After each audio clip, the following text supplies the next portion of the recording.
একজন দেশনেত্রী বেগম খালেদা জিয়ার একজন কর্মী হিসাবে আমি শহীদ রাষ্ট্রপতি জিয়া রহমানের হাতে ধরে সঙ্গে থেকে বিএনপি প্রতিষ্ঠার থেকে আমি এই সংগঠনে আছি।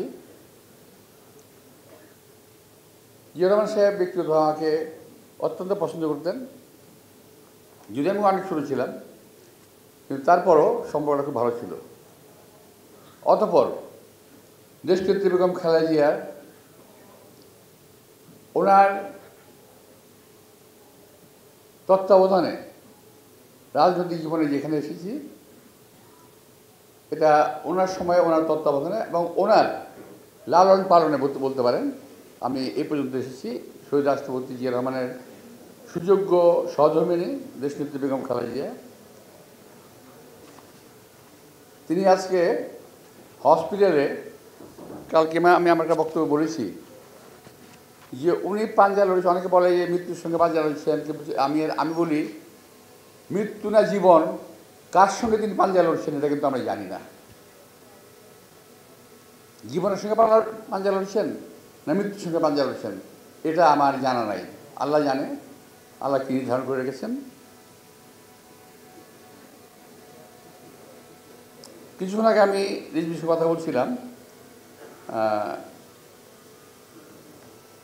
সে কথা শেষ হয় নাই, আমি অনুরোধ জানাবো যেন কথা শুনেন।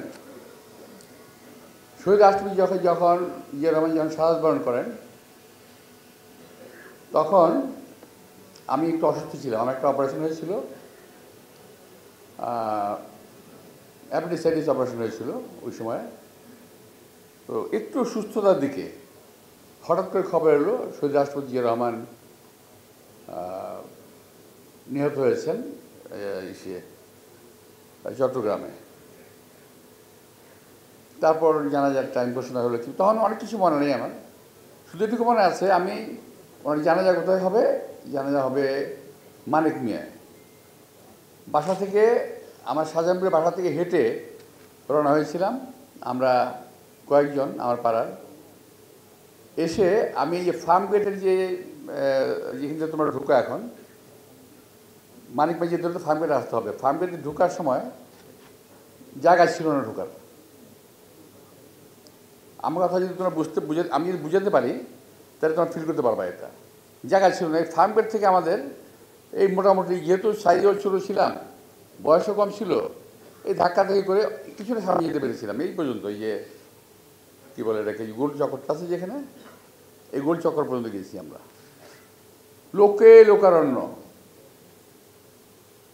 আমি আমার জীবনে দেখি নাই, আর দেখা হবেও না, এমন দেখতে চাইও না। এত লোক হয়েছিল, যেটা বিশ্বব্যাপী একটা রেকর্ড। এত লোক অন্য কারো জানা, এত মানুষ অন্য কারো জানা হয়েছিল কিনা আমার জানা নাই, আমি শুনি নাই, অনেক বিতর্ক আছে, কেউ দেখে নাই।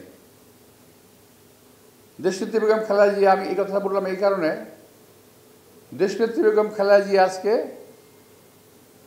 অসুস্থ অবস্থায়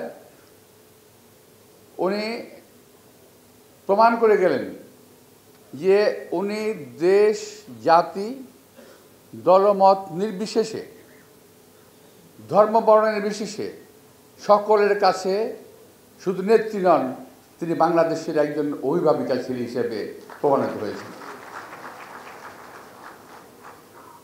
বিএনপি নেত্রী থেকে শুরু, দেশনেত্রী, অতঃপর এই অসুস্থতার সময় এটা প্রমাণ হয়েছে যে দেশনেত্রী বেগম খালেদা জিয়া শুধু আমাদের নেত্রী নন, আমাদের গর্বের জায়গা। দেশনেত্রী বেগম খালেদা জিয়া এখন সারা বাংলাদেশের মানুষের আকাঙ্ক্ষার একজন অভিভাবক। এবং আমি যে কারণে কথা বললাম, শহীদ রাষ্ট্রপতি জিয়া রহমান সাহেবের জানাজার উদাহরণটা দিলাম আমি, যে আমার এই বয়স পর্যন্ত আমি এই পর্যন্ত দেখি নাই, এই পর্যন্ত আমি দেখি নাই কোনো নেত্রীর জন্য, কোনো নেতার জন্য এত দোয়া হয়েছে দেশব্যাপী, এত দোয়া হয়েছে। আপনারা দেখেছেন কিনা আমি জানি না, কিন্তু আমি দেখি নাই। যেখানে গেছি আমি দোয়া কথা বলার আগেই দেখলাম যে তারা হুজুর বেড়ে রেখেছে, মিছিলে, মিটিংয়ে, যেখানে গেছি আগেই দেশনীতির জন্য দোয়া, তারপর অন্য কাজ। তো এই দোয়ার কারণে হয়তো আল্লাহ তাআলা ওনাকে আমাদের মাঝে আবারও ইনশাআল্লাহ ফিরিয়ে দেবেন বলে আমি আশা করি আল্লাহ তাআলার কাছে। তো দেশনেত্রী বেগম খালেদা জিয়া উনি আমাদের মাঝে ফিরে আসবেন, এটা পরম দয়ালু করুণা আল্লাহ তাআলার কাছে আমাদের সকলের প্রার্থনা হোক, আমাদের সকলের চাহিদা হোক যে আমাদের এতগুলো মানুষ, বাংলাদেশের প্রত্যেকটি মানুষ দলমত নির্বিশেষে, বলেছি যে দলমত নির্বিশেষে তার জন্য দোয়া করছে এবং তার দীর্ঘায়ু কামনা করছে।